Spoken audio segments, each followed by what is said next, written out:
The automotive world has always been a place where dreams collide with reality. Some cars make it, others do not, but every now and then a car appears that tries to rewrite the rules completely. That car in Buick's history was the Reatta. A luxury two-seater coupe with futuristic tech and hand-built craftsmanship, the Reatta was Buick's attempt to escape the shadow of its own aging image. But instead of becoming a bold new beginning, it turned out to be one of the brand's most infamous failures. How did this happen? How did a car that aimed so high fall so hard? Let us break down what made the Reatta so insane in concept and why it ultimately could not survive. In the 1980s, Buick was in trouble. General Motors was already struggling to keep up with Japanese automakers who were rapidly gaining popularity in the United States. Buick in particular was perceived as the brand for aging drivers. Its cars were comfortable but boring, reliable but uninspiring. To younger consumers, Buick was irrelevant. GM needed to give Buick a shot of adrenaline, something to make it stand out in a world obsessed with innovation, performance, and technology.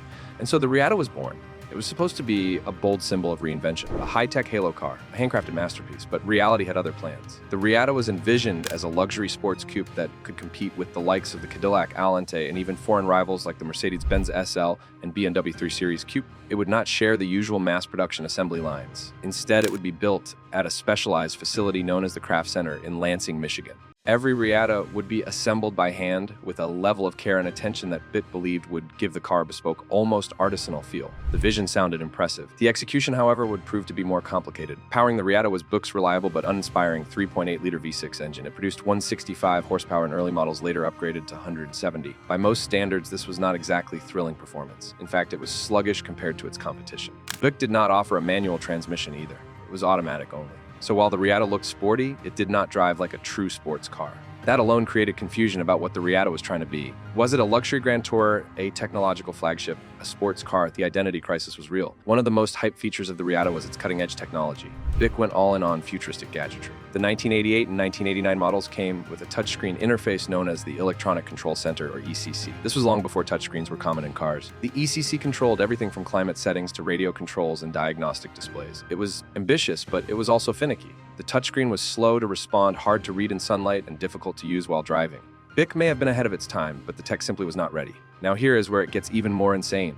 The Reatta was priced at around $25,000 in 1988, about $65,000 in today's money. That was a steep price for a front-wheel drive coupe with mediocre performance, especially when the market was full of more powerful, more refined, and better executed cars from Europe and Japan. The Reatta struggled to justify its cost even with its handcrafted pitch. Buick had essentially created a car that was too expensive for younger buyers, but not compelling enough for older buyers who were loyal to traditional Buicks. At this point, you might be wondering, if the Reatta had such a bold vision, why did it flop so hard? Why is it remembered more as a curiosity than a triumph? The answer lies in a series of decisions that compounded the car's problems. From its confusing market position to its underwhelming performance, the Reatta was a product of mismatched ambition and execution. Buick wanted to chase luxury, youth, and innovation all at once, but it lacked the engineering depth and branding clarity to pull it off. The Craft Center, the specialized facility where the Reatta was built, added to the cost and complexity of the car.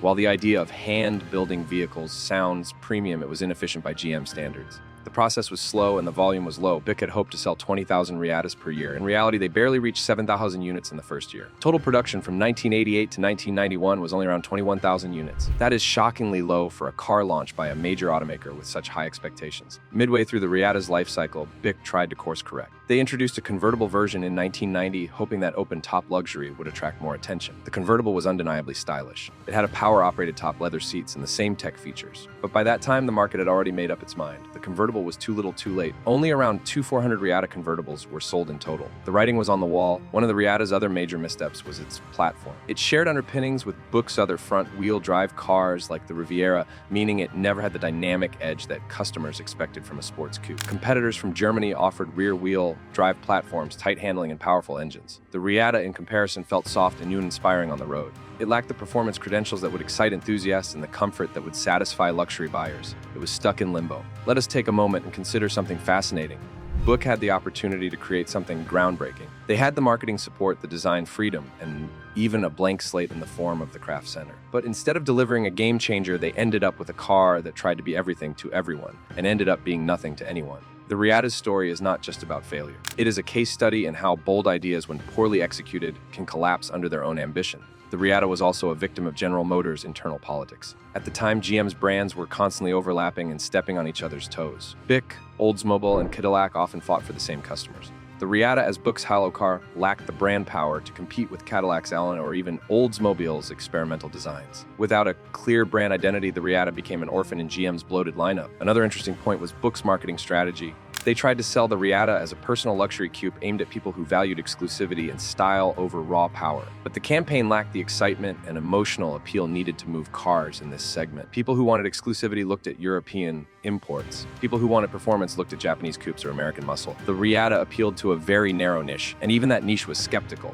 Now here is a twist. In hindsight, many of the Reatta's features were actually ahead of their time. The idea of a touchscreen interface, driver diagnostics, a compact luxury coupe with advanced electronics, all of these became mainstream decades later. But in the late 80s, the technology was not mature and the market was not ready. Buick had a futuristic concept but lacked the patience and resources to refine it.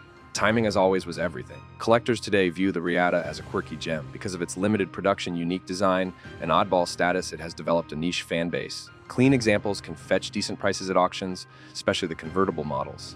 And despite its flaws, the Reatta's styling has aged surprisingly well. The long hood, short rear deck, and smooth curves give it a timeless appearance. Some even call it one of the most attractive American coupes of its era.